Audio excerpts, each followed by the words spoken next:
Hozir soat 6:47 va bugungi planlarimni ko'rsanglar bo'ladi bemalol. Dush qabul qilib chiqdim. Endi hozir kitob o'qiyman. Soat 9:25.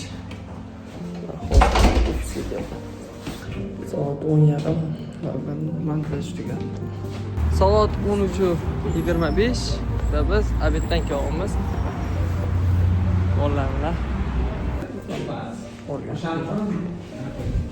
hammani muvaffaqiyatga erishib prezentatsiya qilamiz. 2026-yilga maqsadlarimiz.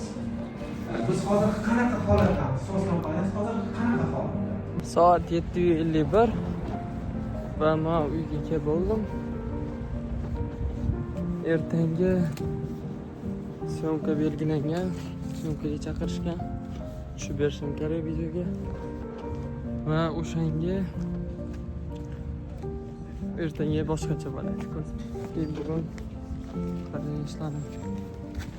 Pastki 90% tugatdim. Hozir soat 8:10 va men hali ovqat tayyormas ekan, o'shanga uni o'rniga kitob qo'shdim. Kitob o'qishni davom ettiraman. Ideya keldi menga bu kitobdan chiqqan zo'r joylarini, foydali gaplarni kontent sifatida ham chiqarmoqchiman. Qiziq bo'ladi, sababi bu kitob odamni realni o'ylantiradigan kitob. Kutinglar. Bu temasida ham chiqadi.